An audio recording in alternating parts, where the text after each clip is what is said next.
So, Sincere, Greg Hunter, Blue and Gold News. So, start with the defense, because you have a high rep for your defense. Is that deserved? Do you take pride in that? How do you deal with your defensive reputation? Nah, I take great pride in my defense. I just been a defensive guy. I like taking it. I think shutting down the best defender motivates me, and it helped us win games a lot, So I'd say very passionate in guarding the ball. Always been that way? Did you have a coach at some point along the line that sort of told you, hey, you could be good at this, pay more attention to it? How'd it work? Yeah, actually, when I went to St. Vincent St. Mary, I couldn't play defense at all. And then he had me do about my sophomore year, he had me do the Kobe drill, guard everybody full court, length of the court, like everybody on the team. And I struggled a couple days. Like, it was like every day after practice. And then, like, after that, it became natural. And then it just fed me to guard everybody now. Take that as a challenge now you'll find out the season, you haven't played the game yet, but if they don't give you the best offensive player, do you actually get upset with that? Do you want that challenge? Do you demand it? Nah, I think my teammate got it. I know that my guards is going to do what they're supposed to do when they come guarding the best player. So, and it ain't always them guarding them the whole game. It might be me saying they need a break, then I get them, and then they take whoever I got to guard for the night. Sincere, Justin Jackson with the Dominion Post here in Morgantown. It just seems like kind of like a personality experiment. You get 12, 13 guys who never did know each other. You put them all in a room and you just kind of see what happens. That's kind of what this basketball team was at one point. So over the months in this offseason, how did it grow from that and into a team? I think where it started, when we first got here, we all immediately started hanging out as a team, getting to know each other, always asking each other what's our strength and weaknesses, like, how we play, what fits our game, and help you find each other's spots on the court. And I think when we all did that, I think we connected great. So explain your offensive game. You talked about defense. What do you do well offensively? I can get to the bucket.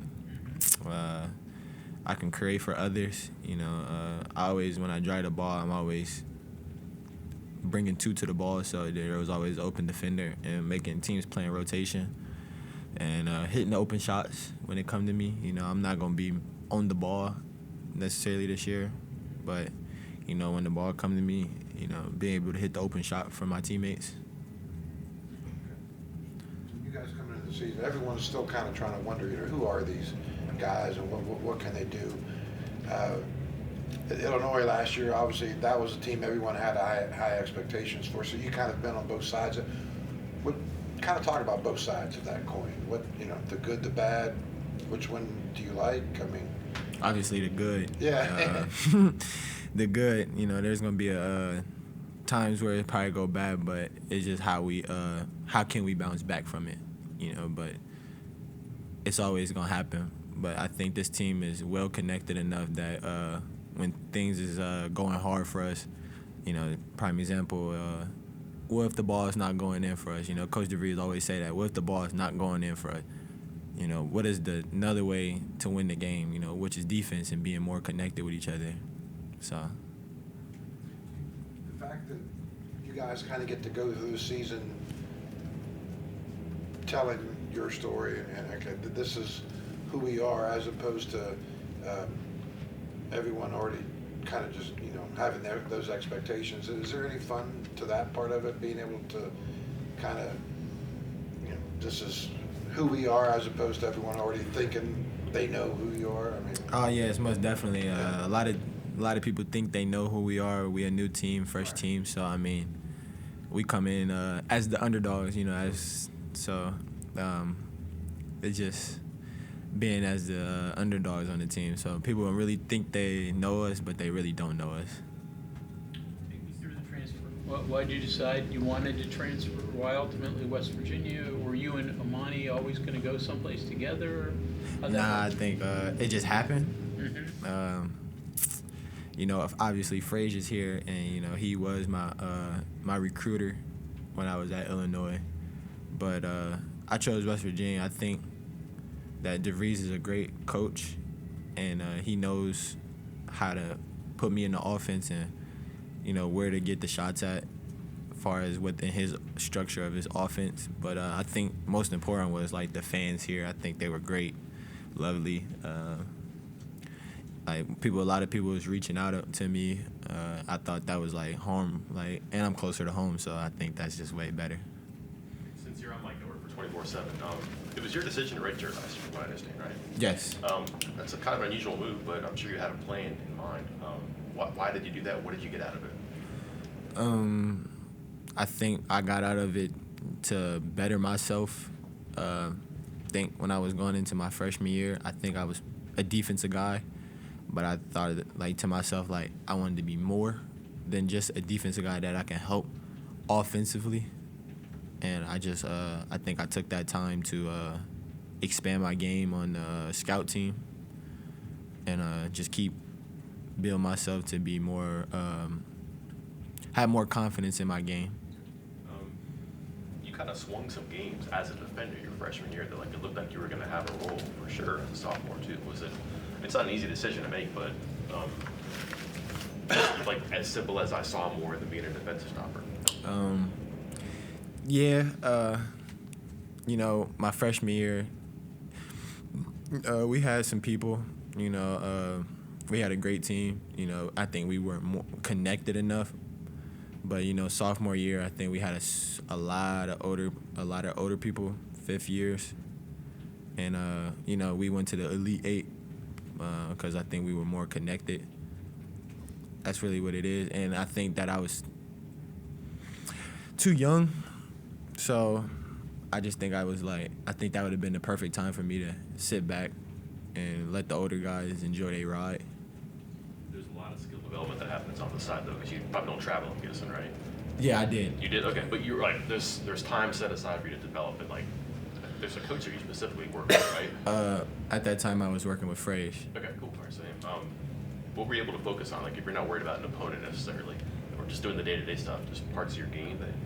Parts of my game,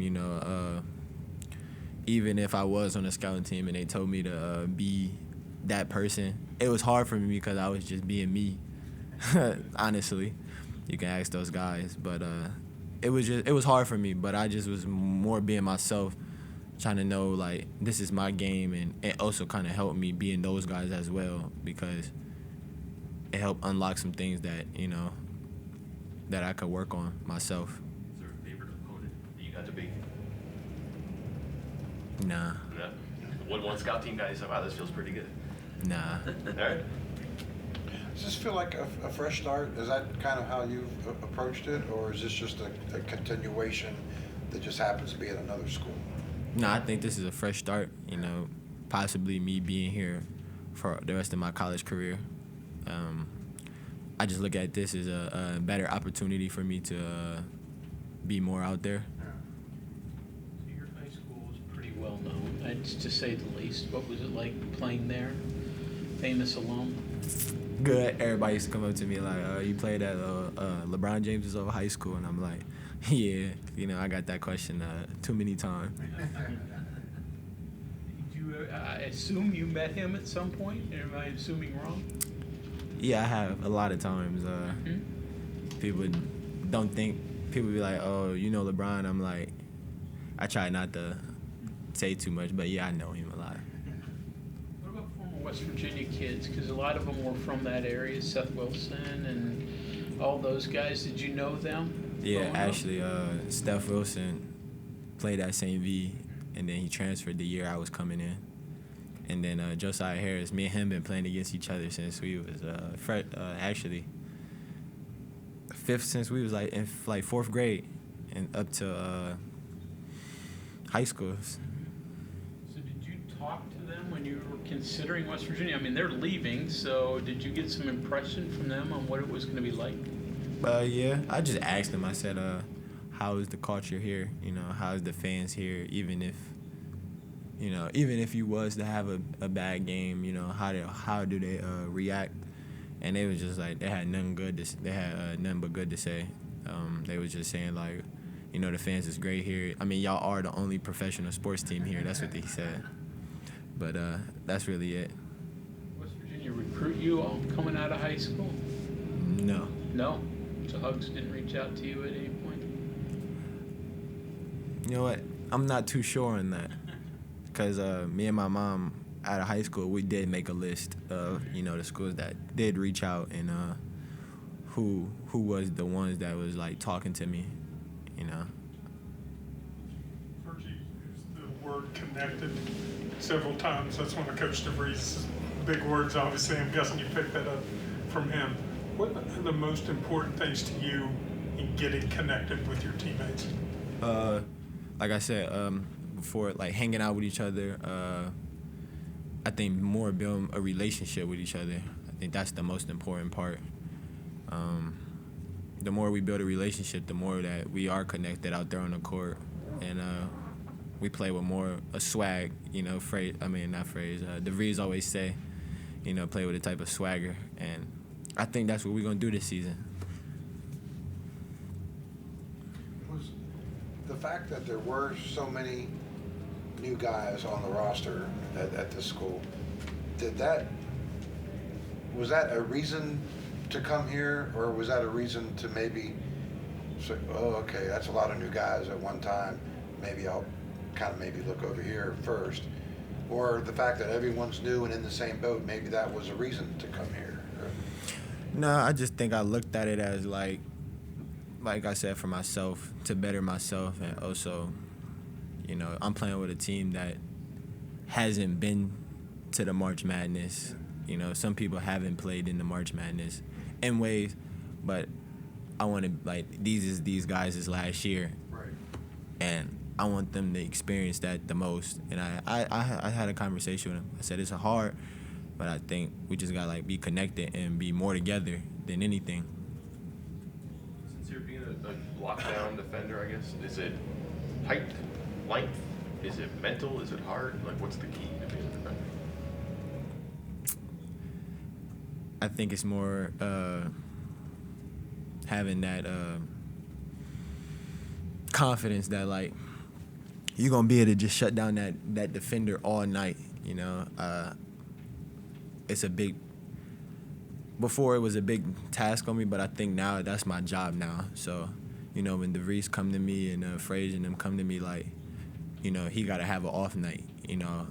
I even though we break down film on him, you know, I break down film myself, you know, find their go-to moves, you know, all that. I study myself on that side of the ball. You're a little young. Did you hear the Press Virginia era at West Virginia? Because it sounds like you would fit into that. Javon Carter was in the NBA, Yeah. some of those guys. Yeah, everybody had told me, like, you would have been fitting great in that era with Javon Carter and them, the way you play defense. So, you mind if I ask about your first name? Is there any story behind that? Because I don't know if I've ever heard of anyone else named Sencire before. Yeah, I actually asked my mom, where did I get Sencire from? And she had told me it was from a movie from, like, 1996 called Belly. Called what? Belly. Oh, okay, yeah. And I was like, for real? And I had looked it up, and then that's when they had DMX and Nas in it. So, did you feel you had to live up to that? I mean, your guy named Sencire, it would be a surprise that you're a mean guy, right? I mean, Yeah, I mean, everybody thought, like, I'm always nice. Yeah. I am nice off the court, but, you know, sometimes I can get a little carried away. My competitive thrive just end up taking over. Yeah. Buck, I got Buck as a childhood nickname. You know, I think the press had got it wrong. I think it was like the expedition game when they said, like, they said like my teammates called me and then it just went away.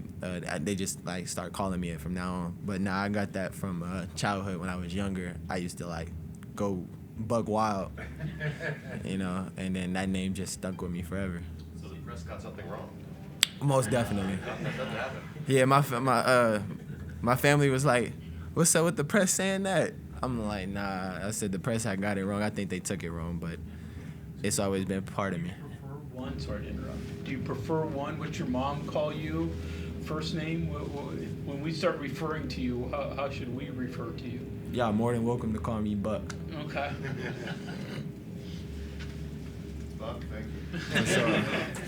Thank y'all.